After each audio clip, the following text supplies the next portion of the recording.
Hello guys, हमारा unit 2 का discussion चल रहा था। मेडिसिनल केमिस्ट्री 2 का unit 2 that is anti anginal.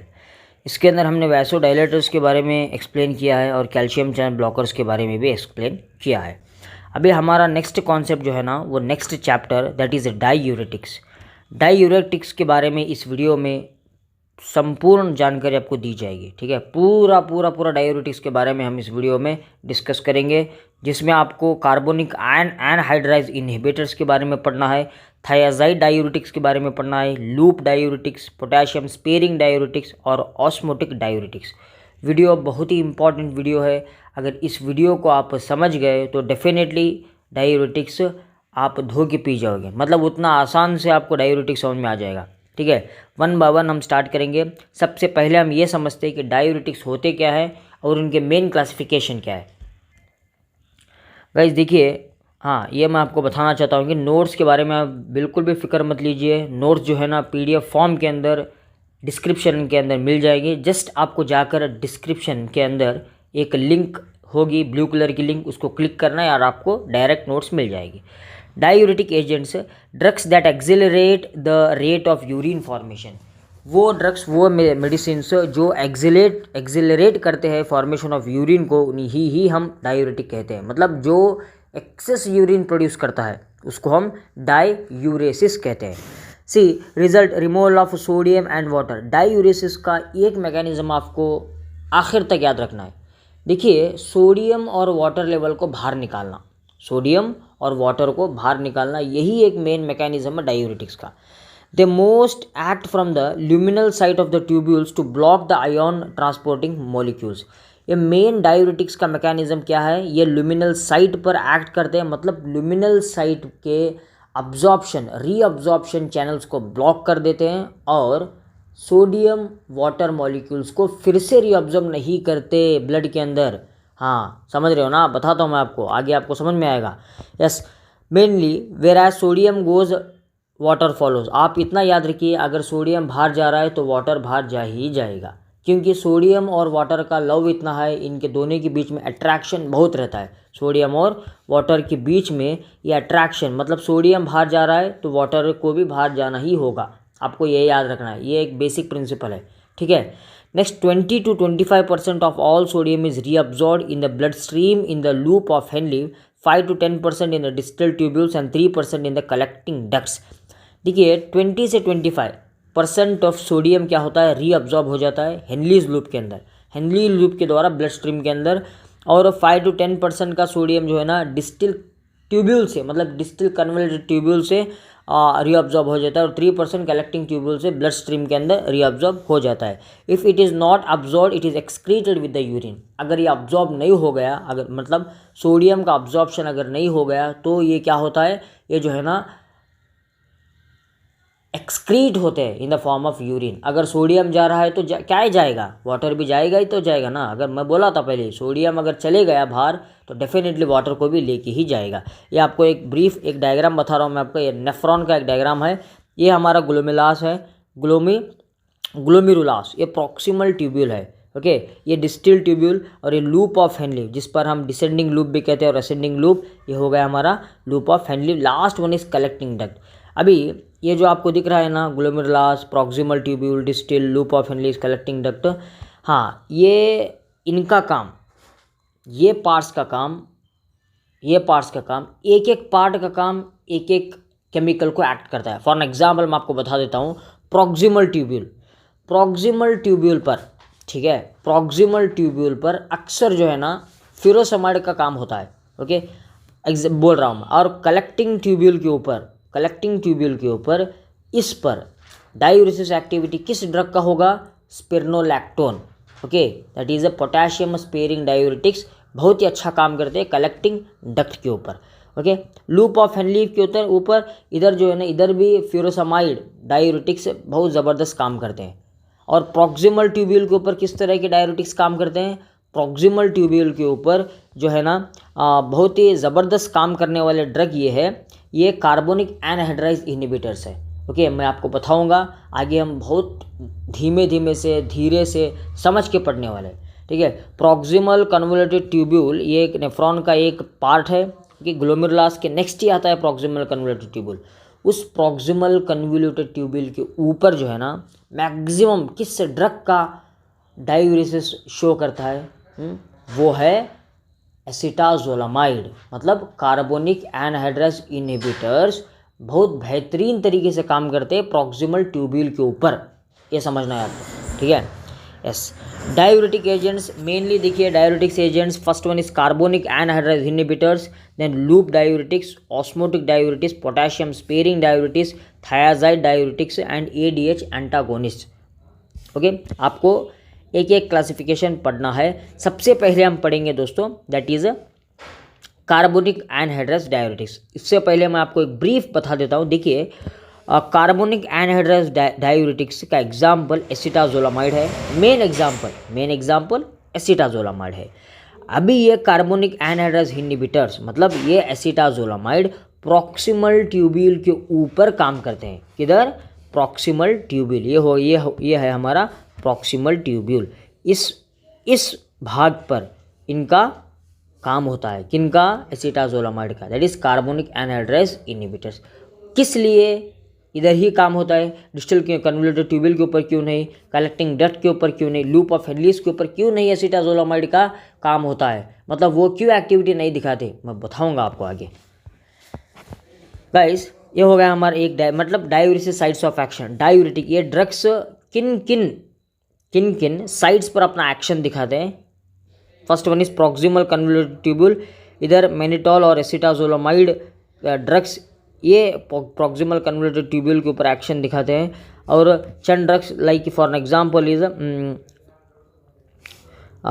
ये होगा हमारा डिस्टल कन्वोल्यूटेड ट्यूब्यूल। ये डिस्टल कन्वोल्यूटेड ट्यूब्यूल के ऊपर जो है ना थायाजाइड और मेटोलाजोन, इन ड्रग्स का एक्शन डीसीटी के ऊपर होता है। देन डिसेंडिंग लूप मतलब हेनलीज लूप के ऊपर फ्यूरोसमाइड का एक्शन होता है। कलेक्टिंग डक्ट के ऊपर एमिलोराइड और स्पिरोनोलैक्टन का एक्शन होता है।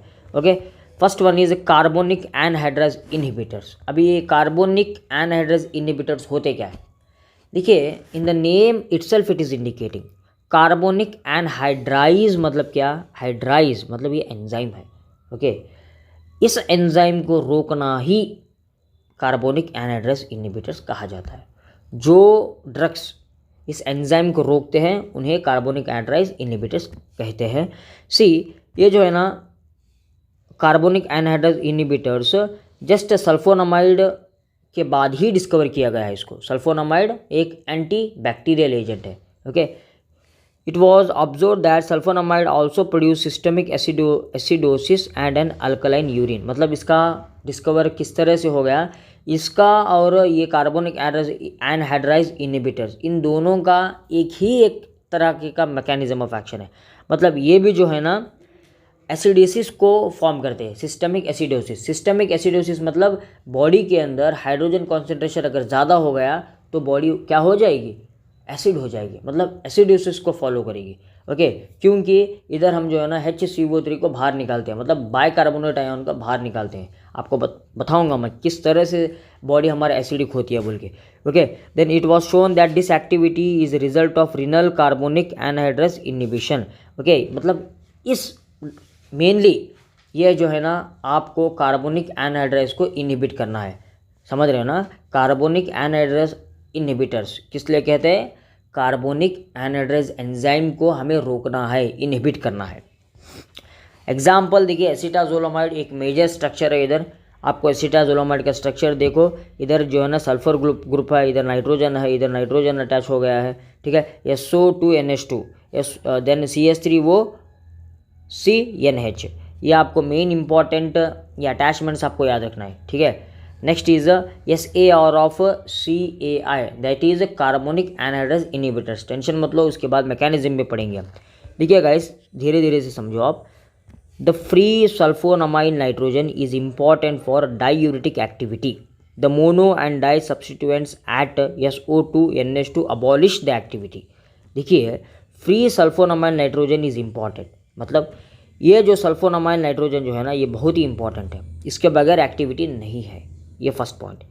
Then mono and di substituents on SO2NH2 abolish the activity. इसके ऊपर अगर किसी भी तरह का सब्स्टिट्यूशन हो गया, ओके, तभी क्या होगा, एक्टिवेशन का भाजी पालक हो जाएगा, मतलब डायूरेटिक एक्टिवेट नहीं होगा। अगर डायूरेटिक एक्टिवेट नहीं होगा तो क्या होगा, कार्बोनिक एनहाइड्रेज इनहिबिटर्स को हम, मतलब कार्बोनिक एनहाइड्रेज एंजाइम को इनहिबिट नहीं कर पाएंगे। अगर वो नहीं कर पाए तो हम बॉडी के इलेक्ट्रोलाइट्स हो या वाटर हो बाहर नहीं निकाल पाएंगे। इतना ही सिंपल याद रखिए। Substitution of the methyl group, second point, substitution of the methyl group on one of the ring nitrogen retains the activity. मतलब मिथाइल ग्रुप का सब्सटीट्यूशन होना ये एक्टिविटी को रिटेन करता है। किधर, देखिए methyl group one ring of the nitrogen, one ring मतलब इधर भी सब्सटीट्यूट हो सकता है, इधर भी सब्सटीट्यूट हो सकता हो।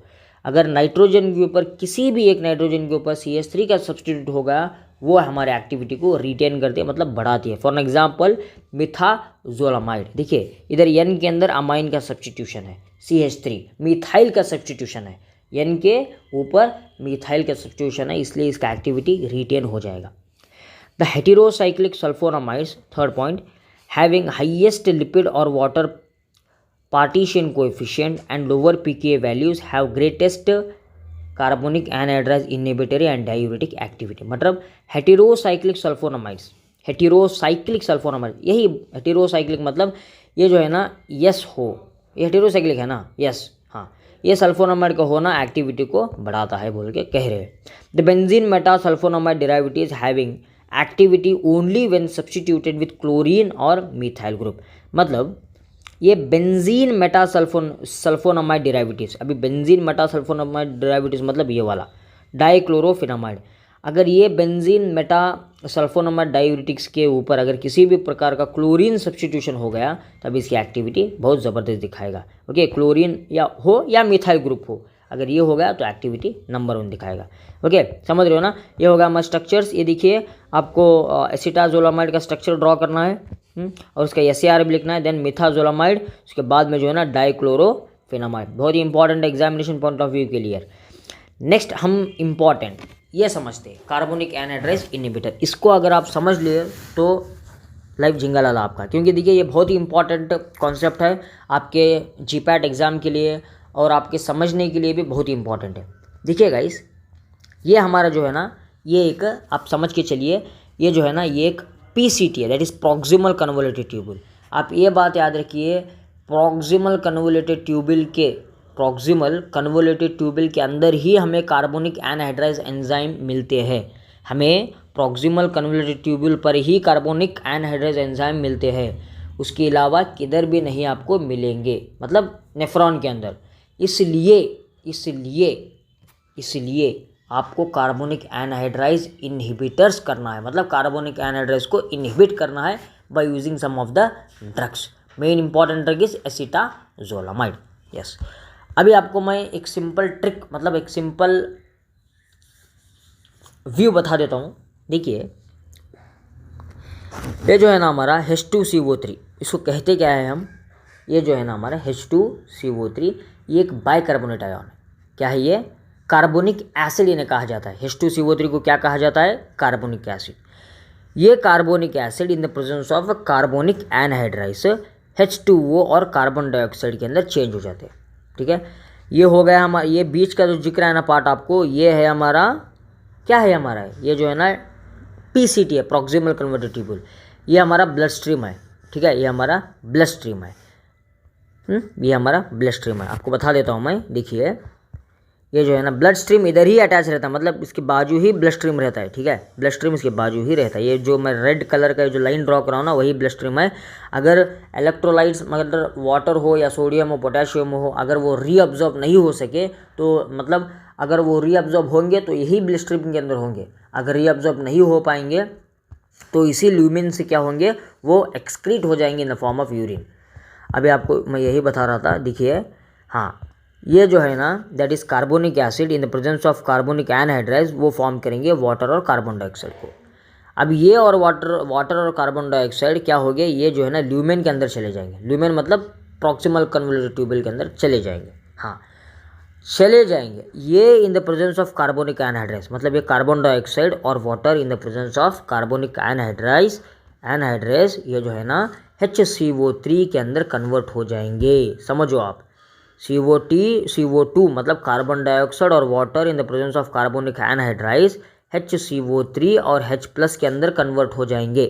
ठीक है, HCO3 मतलब बाइकार्बोनेट और H प्लस के अंदर कन्वर्ट हो जाएंगे। देखिए आप इतना बस समझिए, H प्लस HCO3 अगर दोनों को हम मिलाएंगे तो क्या होगा, H2CO3 हो जाएगा ना। हाँ, H2CO3 वो जो है ना H2O प्लस कार्बन डाइऑक्साइड पर कन्वर्ट हो जाएंगे इन the presence of carbonic anhydride. ये CO2 और H2O in the presence of carbonic anhydride किधर कन्वर्ट हो जाएंगे, HCO3 that is bicarbonate plus H plus. इतना आपको समझ में आ गया। हाँ, अब ये HCO3, ठीक है, HCO3 और H प्लस।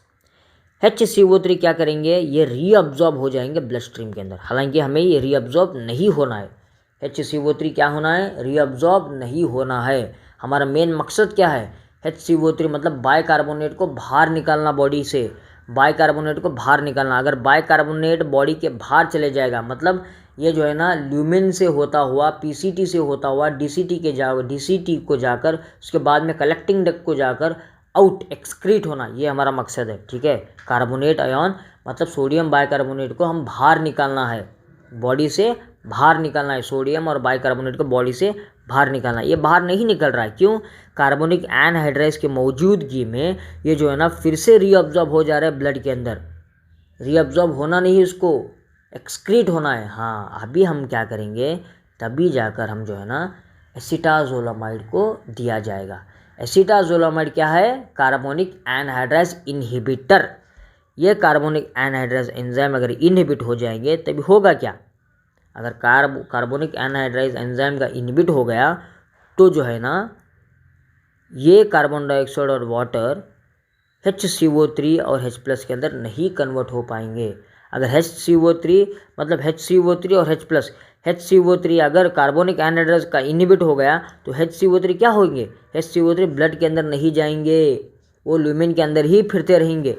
हाँ, अगर ल्यूमिन के अंदर मतलब प्रॉक्सिमल कन्वोल्यूटेड ट्यूबल के अंदर उनका घूमना फिरना हो गया तो क्या करेंगे, HCO3 मतलब वो बाइकार्बोनेट सोडियम के साथ रिएक्ट करके जो है ना सोडियम बाइकार्बोनेट फॉर्म करके वो क्या करेंगे, बॉडी से बाहर चले जाएंगे, ब्लड के अंदर नहीं अब्जॉर्ब होंगे, बॉडी से बाहर चले जाएंगे। क्यों, हम जो है ना कार्बोनिक एनहाइड्राइड का इनहिबिशन कर रहे हैं, इसके कारण।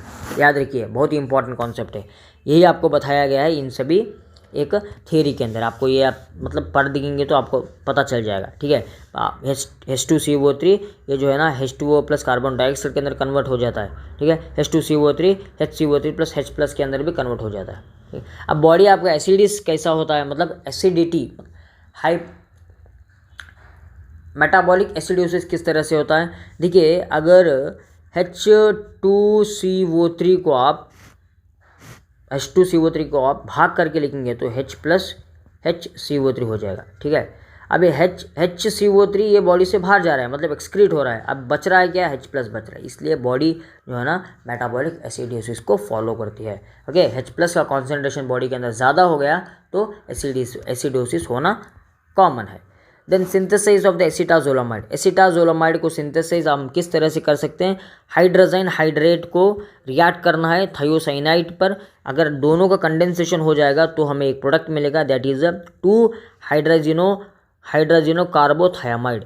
ये जो है ना फायोसिन के मौजूदगी में हमें 5 अमाइनो 1,3,4 थाया डाइजोल 2 थायोल। बहुत सिंपल है, देखिए आपको बस इतना प्रोडक्ट याद रखना है। ठीक है, ये फॉस्जीन के मौजूदगी में आपको क्या फॉर्म करेगा, 5 अमाइनो 1,3,4 थायाडाजोल 2 थायोल। इधर N है, इधर N है, इधर S है। ठीक है, NH2 SH, N है, ओके, NH2 है। ठीक है, ये आपको इस तरह से आपको डिफ्रेंशिएट करके इक्वल जोड़ के आपको पढ़ना है। देखिए दिस ऑन असाइटेलेशन पर ये क्या फॉर्म होगा, इस प्रोडक्ट का फॉर्मेशन होगा। ओके, ये प्रोडक्ट में सिमिलैरिटी देखिए आप, इतना सिमिलर है, कंपाउंड्स सिमिलर है ना। हाँ, सिर्फ ये NH2 के बदले में CH3 डबल बॉन्ड NH का अटैक हो गया है। ओके, इधर NH2 के बदले CH3 डबल बॉन्ड NH का अटैक हो गया, सब्सटीट्यूट हो गया। दिस अपॉन ऑक्सीडेशन आपको क्या फॉर्म होगा, दिस अपॉन ऑक्सीडेशन आपको फिर एक न्यू कॉम्प्लेक्स प्रोडक्ट फॉर्म होगा। अब वो कॉम्प्लेक्स प्रोडक्ट को आपको किस तरह से याद रखना है, देखिए ये जो है ना सेम है, इधर से इधर तक सेम, देखिए आप इधर से इधर तक सेम, बस ऑक्सीडेशन का चेंज हो गया है। ऑक्सीडेशन मतलब SO2Cl, सिर्फ आपको SO2Cl को ऐड करना है SH की जगह पर। ये अपॉन NH3, अगर इधर अमोनिया ऐड हो गया तो होगा क्या, देखिए इधर भी आपको सेम प्रोडक्ट मिलेगा, इधर से लेकर इधर तक आपको सेम प्रोडक्ट मिल जाएगा। बस आपको करना क्या है, Cl की जगह पर आपको NH2 अटैच कर देना है। ये हो गया हमारा एसिटाजोलमाइड। ठीक है गाइस। अभी अगर हम यूजेस की बात करें, देखिए ये जो है ना ग्लूकोमा के अंदर इस्तेमाल किया जाता है। ग्लूकोमा एक आई कंडीशन है, मतलब आई ब्लाइंडनेस कंडीशन है। माउंटेन सिकनेस के अंदर इसका इस्तेमाल होता है। Then to alkalise the urine, urine को अल्कलाइज करने के लिए इसका एसिटाजोलामाइड का इस्तेमाल किया जाता है। पीरियोडिक पैरालिसिस के अंदर भी, एपिलेप्सी मिर्गी की बीमारी जो कहते हैं ना, उस पर भी इसका इस्तेमाल किया जाता है। अभी एडवर्स इफेक्ट्स, एसिडोसिस को फॉर्म करता है, हाइपोकैलेमिया को फॉर्म करता है, drowsiness, fatigue, then abdominal discomfort, hyper sensitivity reaction, bone marrow depression. Okay, इस सभी तरह के ये साइड इफेक्ट्स को फॉलो करता है, दैट इज एसिटाजोलामाइड। नेक्स्ट बात करेंगे दोस्तों हमारा थायाजाइड डायूरेटिक्स के अंदर। थायाजाइड डायूरेटिक्स, देखिए आपको मैं बताना चाहता हूँ थायाजाइड डायूरेटिक्स। थायाजाइड डायूरेटिक्स का मेन एग्जांपल है हाइड्रोक्लोरथायाजाइड। अब ये थायाजाइड डायूरेटिक्स मेनली जो है ना डिस्टिल कन्वोल्यूटेड ट्यूब्यूल के ऊपर एक्ट करते हैं। किधर एक्ट करते हैं, DCT, ये हमारा है डिस्टिल कन्वोल्यूटेड ट्यूब्यूल। ये thiazide diuretics distil convoluted tubule के ऊपर एक्ट करते हैं। ठीक है, अगर आपको अच्छे से समझना है तो ये हमारा हो गया डिस्टिल कन्वोल्यूटेड ट्यूब्यूल। ये पार्ट जो है ना, ये डिस्टिल कन्वोल्यूटेड ट्यूब्यूल है, जहाँ पर हमारे थायाजाइड डायूरेटिक्स का एक्शन होता है।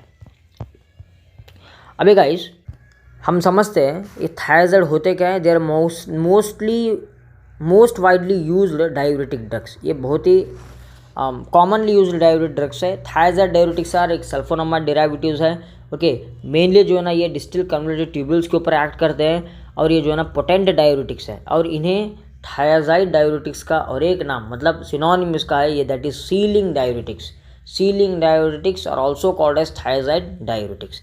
ओके, और इनका एक्शन जो है ना 1 to 2 hours, okay 1 to 2 hours पर ही एक्ट कर देते हैं ये ड्रग्स। अगर 1 to 2 आवर्स बाद, मतलब आप ओरल एडमिनिस्ट्रेशन हो गया आपका ड्रग्स का, 1 या 2 आवर्स के बाद ही जो है ना आपका ड्रग्स का इस्तेमाल, ड्रग्स का उसका प्रयोग हो जाएगा आपके बॉडी के ऊपर। और इसका एक्शन 12 to 24 आवर्स तक रहता है, और 1 या 3 वीक्स के अंदर ही अंदर आपके ब्लड प्रेशर में डिक्रीज हो जाता है। मतलब क्यों देते हैं डायूरेटिक्स, एक जो है ना BP को कम करने के लिए मैक्सिमम, ओके ब्लड प्रेशर को। अगर ब्लड प्रेशर आपका ज़्यादा हो गया तो अगर बॉडी फ्लूइड्स, बॉडी इलेक्ट्रोलाइट्स, ठीक है, बॉडी से अगर बाहर चले गए तो ऑटोमेटिकली क्या होगा, डिप्रेस हो जाए, मतलब ब्लड प्रेशर का डिक्रीज हो जाएगा।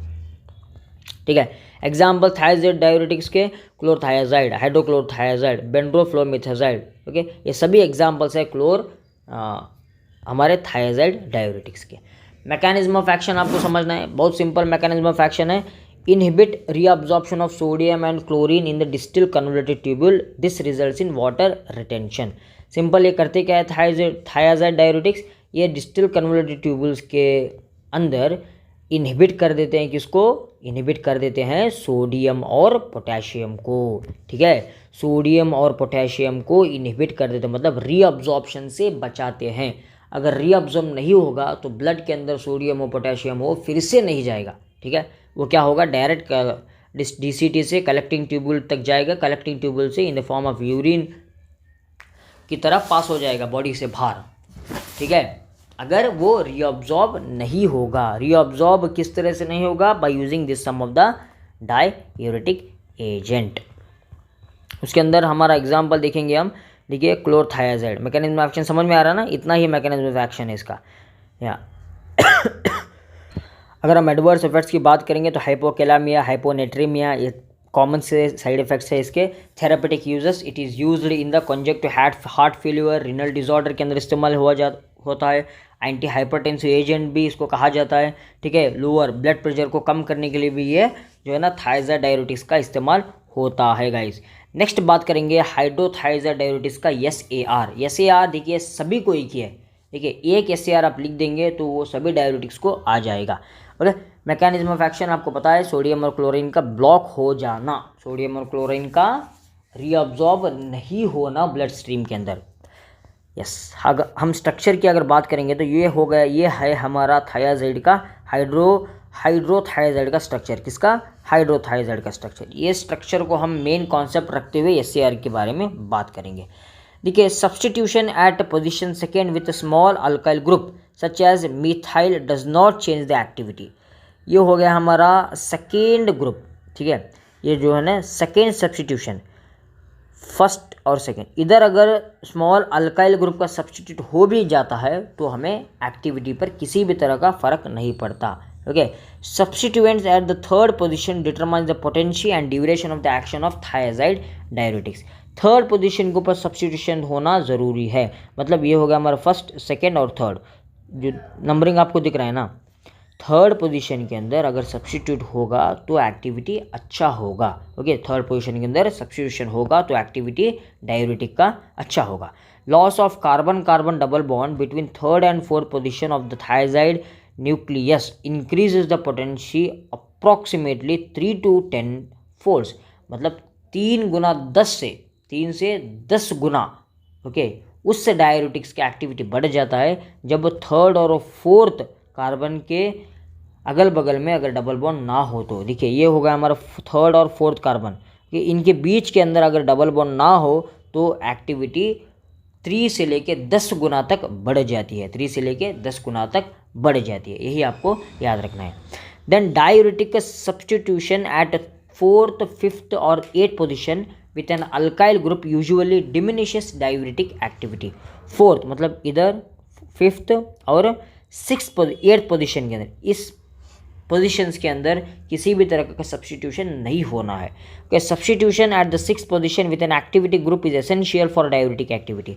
सिक्स पोजीशन के ऊपर, सिक्स कार्बन के ऊपर, मतलब सिक्स पोजीशन के ऊपर एक्टिविटी ग्रुप का सब्सटीट्यूशन होना वो बहुत ही इंपॉर्टेंट है डाययूरेटिक एक्टिविटी के अंदर। इधर बेस्ट सब्सटीट्यूएंट्स का अगर हम बात करें तो क्लोरीन है, ब्रोमीन है, CF3 है और NO2 है। ये जो है ना बेस्ट सब्सटीट्यूएंट्स है, ठीक है।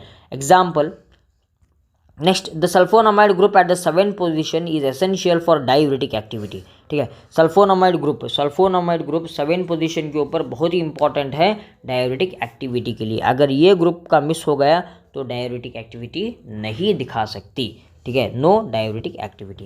ये आपको स्ट्रक्चर को याद रखना है, ठीक है। ये है हमारा hydrochlorothiazide. Next structure hydroflumethiazide, then cyclothiazide, chlorothiazide. Chlorothiazide सभी का सेम मैकेनिज्म है, ओके। इसका भी आपको सेम मैकेनिज्म ऑफ एक्शन है लिखना है। मतलब सोडियम और क्लोरीन का रीअब्जॉर्प्शन ब्लड स्ट्रीम के अंदर नहीं होगा। They will inhibit the sodium और क्लोरीन का रीअब्जॉर्प्शन। मतलब ट्रांसपोर्ट को ही बंद कर देते हैं, ट्रांसपोर्ट सिस्टम ही बंद कर देते हैं ये ड्रग्स। स्ट्रक्चरल एक्टिविटी रिलेशन भी आपको सेम लिख देना है उसी का, ठीक है। अभी सिंथेसाइज की अगर हम बात करें, देखिए 3-क्लोरोएनिलीन जब वो क्लोरोसल्फोनिक एसिड के साथ रिएक्ट हो जाता है तब हमें एक कॉम्प्लेक्स प्रोडक्ट मिलता है। देखिए, अब मैंने आपको पहले ही कहा था, आपको समझ के सेम करके पढ़ना है। सेम मतलब जो सेम है उसको आपको अच्छे से याद रखना है। इधर देखिए बेंजीन रिंग है आपको, बेंजीन रिंग है आपको, ClNH2 ClNH2। बस आपको ऐड करना क्या है, ClO2S और SO2Cl, ओके, ये आपको ऐड करना है। फिर आपको अमोनिया के साथ अगर इस प्रोडक्ट का रिएक्ट होगा तो आपको क्या मिलेगा, 4,6 सल्फोनामाइडो 3 क्लोरोएनिलीन। इधर भी आपको सेम मिल जाएगा, इधर क्लोरीन है, इधर NH2 है, इधर SO2NH2 है, इधर SO2Cl है और इधर ClO2S है, इधर H2NO2S है। मतलब बस आपको इधर और इधर चेंज करना है, इधर और इधर। बाकी का जो है ना इधर और इधर सेम है, बस ऊपर का आपको चेंज कर देना है। ये अपॉन 4, ये जो है ना प्रोडक्ट, ये कॉम्प्लेक्स प्रोडक्ट आपको फॉर्म अमाइड के साथ रिएक्ट कर देंगे तो क्लोरथायाजाइड हो जाएगा। क्लोरथायाजाइड एक डबल रिंग स्ट्रक्चर है, ओके। एक हेटेरोसाइक्लिक है और एक बेंजीन रिंग है, समझ रहे हो ना आप? Yes. Medicinal uses, it is use in management of hypertension, management of oedema related heart failure and hypertension के अंदर भी इसका इस्तेमाल होता है गाइस। साइड इफेक्ट की बात करेंगे तो headache, dizziness, blurred vision, spinning, diarrhoea, constipation, stomach cramps, upset of stomach, muscle spasms, ये सभी जो है ना एग्जाम्पल्स है हमारे डाययूरेटिक्स के। सीलिंग डाययूरेटिक्स को फिर एक नाम से जानते हैं हम, that is thiazide diuretics. Next है हमारा लूप डायूरेटिक्स। इसको हाई सीलिंग डायूरेटिक्स के नाम से भी जाना जाता है, क्योंकि इसका भी डायूरेटिक्स एक्टिविटी किधर दिखाता है, इसे हाई सीलिंग बोल के क्यों कहते हैं। देखिए गाइस, हाई सीलिंग डायूरेटिक्स मतलब ये जो है ना हेनलीज लूप के ऊपर एक्ट करते हैं।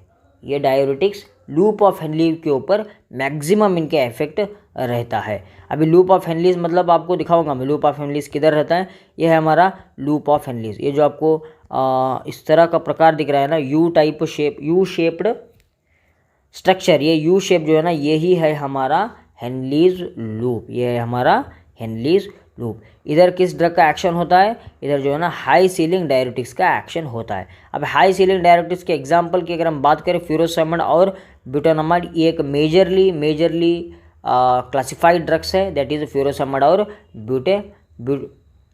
ब्यूमेटानाइड। इसके अंदर कॉमनली यूज होने वाला फ्यूरोसिमाइड है। ओके, ये जो है ना सल्फोनामाइड डिराइवेटिव है। कौन सा, फ्यूरोसेमाइड जो है ना सल्फोनामाइड डिराइवेटिव्स है। फ्यूरोसेमाइड, देखिए फ्यूरोसेमाइड का नाम अगर हम IUPAC नेम के अंदर लिखेंगे तो 5-सल्फोनामाइल 2-अमाइनो बेंजोइक एसिड है।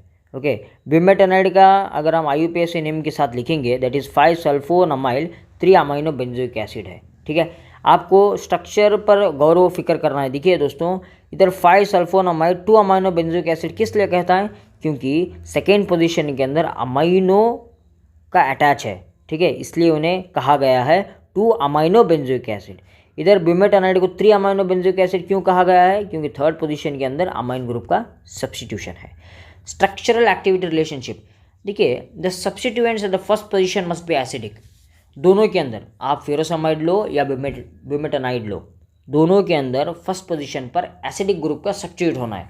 उसके अंदर हमने जो है ना कार्बोक्सिलिक एसिड का इस्तेमाल किया है, अगर ये होना इंपॉर्टेंट है। The sulfonyl group at the position 5th is essential for the optimal diuretic activity. 5th position के ऊपर सल्फोनाइल ग्रुप का होना भी ज़रूरी है, दैट इज़ ये सल्फोनाइल ग्रुप का होना 5th पोजीशन के अंदर ज़रूरी है।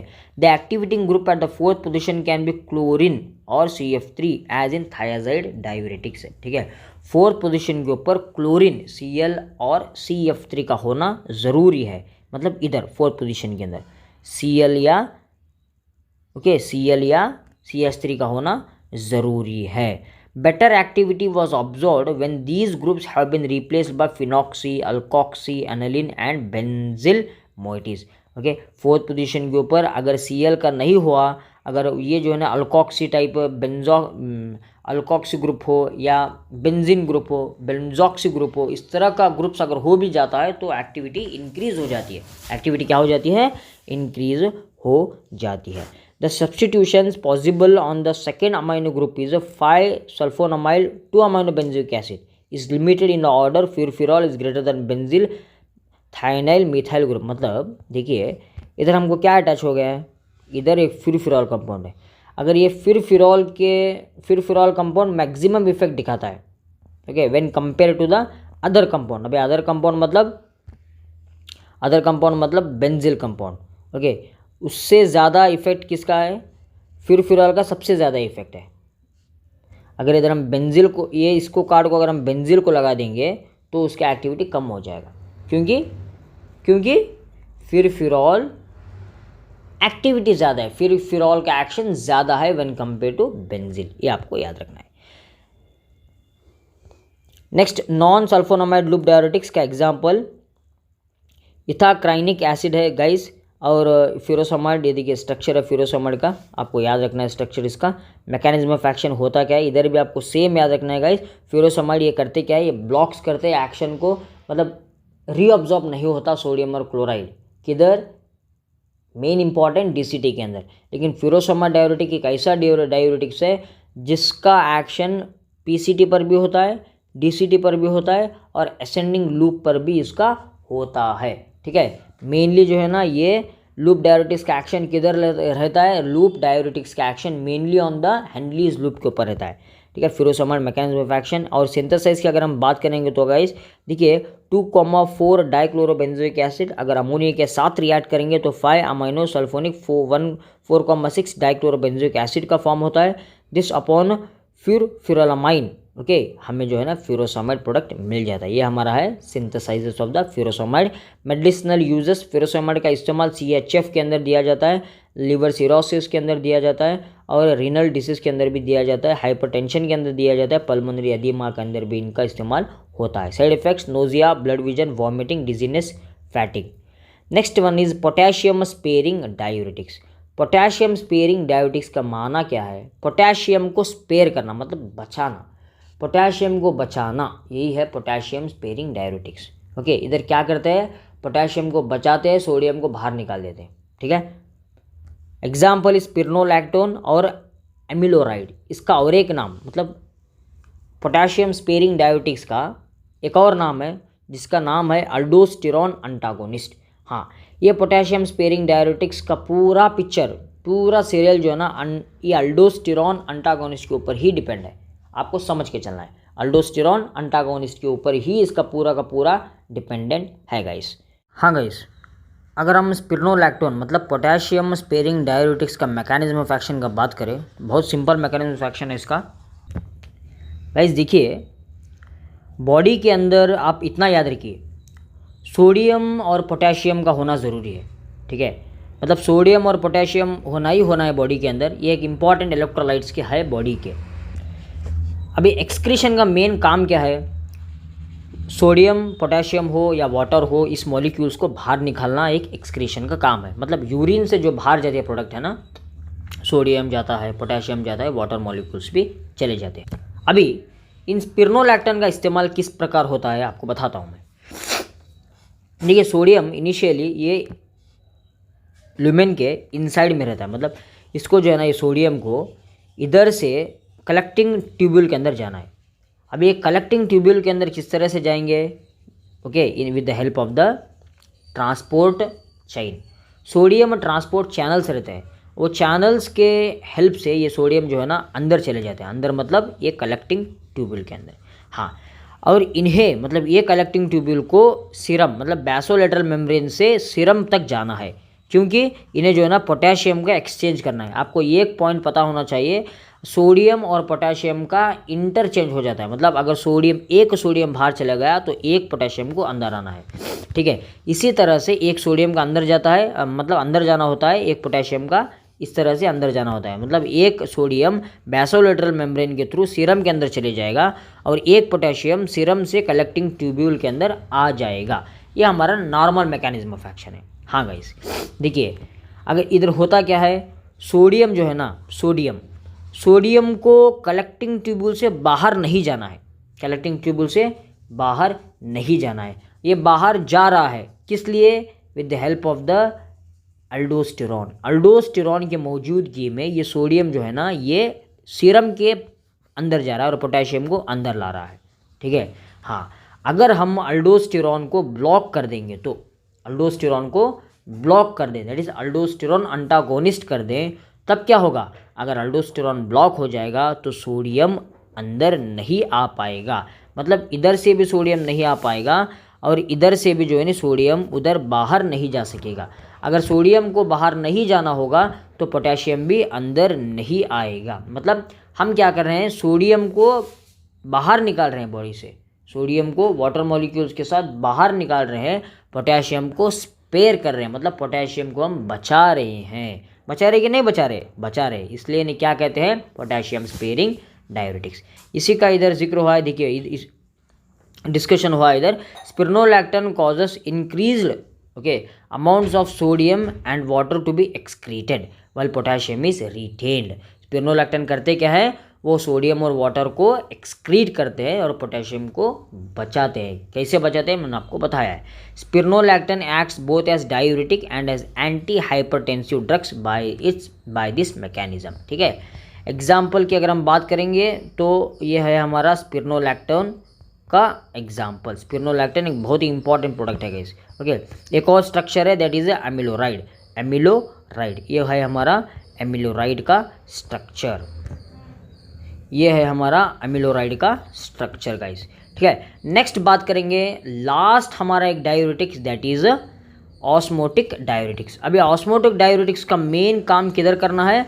ऑस्मोटिक डायूरेटिक्स का मेन काम जो है ना वो पीसीटी पर होता है, that is proximal convoluted tubule के ऊपर ऑस्मोटिक डायूरेटिक्स का काम होता है। आपको बताता हूँ मैं, देखिए पीसीटी के ऊपर मैनिटॉल एक किधर एक्ट है इसका, मतलब डायूरेटिक का साइट ऑफ एक्शन मैनिटॉल किस प्रकार किधर एक्ट करता है? पीसीटी पर एक्ट करता है, प्रॉक्सिमल कन्वोल्यूटेड ट्यूब्यूल और ग्लोमेरुलस। ये जो है ना ये हमारा बाहर का मेम्ब्रेन जो दिख रहा है ना इसको ग्लोमेरुलर कैप्सूल कहते हैं, बॉमन्स कैप्सूल कहते हैं। ये जो है ना बॉमल्स कैप्सूल्स और पीसीटी के पास इसका एक्शन होता है, ठीक है, दैट इज मैनिटॉल का। अगर मैनिटॉल की अगर हम बात करें, ये मैनिटॉल, ये गाइस मैनिटॉल एक ऑस्मोटिक डायूरेटिक है, ओके, जो है ना फिल्टर करता है, इजीली फिल्टर हो जाता है ये ग्लोमेरुलस के थ्रू। अभी इसका भी मैकेनिज्म हम बहुत आसानी से समझने वाले हैं गाइस। ये स्ट्रक्चर हमारा मैनिटॉल का एक स्ट्रक्चर है, सिंपल स्ट्रक्चर है, आपको मैं बता देता हूँ। देखिए मैनिटॉल भी करता क्या है मैं आपको बताता हूँ। ये जो है ना हमारा ये बॉमन्स कैप्सूल है, ठीक है। अगर मैनिटॉल ड्रग इधर पहुँच गया, अब इधर क्या रहते हैं? वाटर मॉलिक्यूल्स रहते हैं, ठीक है, वाटर मॉलिक्यूल्स रहते हैं। ये मैनिटॉल ड्रग्स ईजिली फिल्टर हो जाते हैं। मैनिटॉल ड्रग्स फिल्टर होकर पीसीटी पर पहुंच जाते हैं, पीसीटी से हेनलीज लूप, इससे डीसीटी, इससे कन्वोल्यूटेड ट्यूब्यूल और बाहर। हाँ, ये जब ट्रांसफ़र होते हैं ना, बाहर वाटर मॉलिक्यूल्स रहते हैं, ठीक है, वो वाटर मॉलिक्यूल्स को ये जो है ना मतलब ये मैनिटॉल खींच लेते हैं, ऑस्मोसिस करते हैं। मैनिटॉल बाहर के वाटर मॉलिक्यूल्स को, ये लुमेन से बाहर जो वाटर मॉलिक्यूल्स रहते हैं ना उन वाटर मॉलिक्यूल्स को ये अट्रैक्ट कर लेते हैं मैनिटॉल, ओके। अट्रैक्ट करके क्या करते हैं? वाटर मॉलिक्यूल्स को ये बाहर कर देते हैं, ठीक है। इधर हो रहा है डायूरेसिस, हो रहा है ना, हाँ, मतलब वाटर मॉलिक्यूल्स का बाहर जाना हो रहा है। अगर वाटर चले गया तो सोडियम भी चले जाएगा, हमको पता ही है, ओके। आपको अगर मैं इसका मैकेनिज्म ऑफ एक्शन की बात करूं तो mannitol is confined to the extracellular space only, slightly metabolised and rapidly excreted by the kidney. ये बहुत कम मेटाबोलाइज होता है और आसानी से किडनी से एक्सक्रीट हो जाता है। ये drug, this drug is freely filtered by the glomeruli with less than 10% tubular reabsorption. मतलब ये जो है ना ग्लोमेरुलस से, ग्लोमेरुली आपको पता है मैं, बॉमन्स कैप्सूल के अंदर जो रहता है ना अंदर का पार्ट, उसे ग्लोमेरुली बोलता है। वो ग्लोमेरुलस बस 10% रीअब्जॉर्प्शन हो जाता है किडनी से, 90% जो है ना एक्सक्रीट हो जाता है, ठीक है। ये रीअब्जॉर्ब नहीं होता। It is not secreted by the tubular cells. Mannitol induces diuresis by elevating the osmolarity of the glomerular filtrate and thereby hindering tubular reabsorption of water। मतलब ये जो है ना बैन कर देते हैं, स्टॉप कर देते हैं वाटर का रीअब्जॉर्प्शन करना। और वाटर का अगर रीअब्जॉर्प्शन ब्लड के अंदर नहीं होगा तो क्या होगा? एक्सक्रीट हो जाएगा वाटर, ओके। उसके साथ में जो है ना सोडियम और क्लोराइड का भी एक्सक्रीशन हो जाएगा, ठीक है। ये हो गया हमारा मैकेनिज्म ऑफ एक्शन। अगर यूजर्स की अगर हम बात करें तो गाइज यूजर्स देखिए, it is used, mannitol is used, renal excretion of lithium में भी इंक्रीज्ड। मतलब इसका जो है ना रिनल एक्सक्रीशन ऑफ लिथियम, अगर लिथियम पॉइजन हो गया, पॉइजनिंग हुआ, लिथियम को बाहर डालने के लिए भी हम इसका इस्तेमाल करते हैं। और increase risk of digoxin toxicity, then mannitol दिया जाता है। अगर डिगॉक्सिन का टॉक्सिक नेचर बॉडी के अंदर ज़्यादा होगा तो हम मैनिटॉल को देकर डिगॉक्सिन को बाहर निकालते हैं। मतलब डिगॉक्सिन का काम क्या है? ये एक जो है ना कार्डियोटॉनिक है, ओके। कार्डियोटॉनिक अगर बॉडी के अंदर ज़्यादा हो गया तो डिगॉक्सिन टॉक्सिसिटी होगा। डिगॉक्सिन टॉक्सिसिटी को अगर हम बाहर निकालना है तो कैसे निकालेंगे? मैनिटॉल दिया जाएगा, मैनिटॉल वाटर मॉलिक्यूल को अब्जॉर्ब करेगा और उसको डाइल्यूट बना देगा, मतलब यूरिन से बाहर निकाल देगा। एस गाइज, ये हो गया हमारा टोटली डायूरेटिक्स का ख़त्म होगा जाना। डायूरेसिस को हमने आज स्टॉप कर दिया है, हाँ, मतलब पूरा का पूरा डायूरेसिस को हमने रट लिया है, मतलब ख़त्म कर दिया है, ठीक है। अभी नेक्स्ट वीडियो में जो है ना वेरी इंपॉर्टेंट क्लास है, वो भी आप नोट्स की टेंशन मत लीजिए, आप नोट्स आपको डिस्क्रिप्शन में मिल जाएंगे। नेक्स्ट जो हमारी इंपॉर्टेंट क्लास है वो है हमारा एंटी हाइपरटेंसिव ड्रग्स, ओके, जहाँ पर हम कैप्टोप्रिल, अम्लोडिपिन, मतलब अम्लोडिपिन नहीं, कैप्टोप्रिल, लिसिनोप्रिल, एक इंपॉर्टेंट एंटी हाइपरटेंसिव ड्रग्स का हम स्टडी करेंगे। अगर चैनल पर नए हैं तो गाइस चैनल को सब्सक्राइब कर ले और बेल आइकन को ऑन कर ले। Thank you.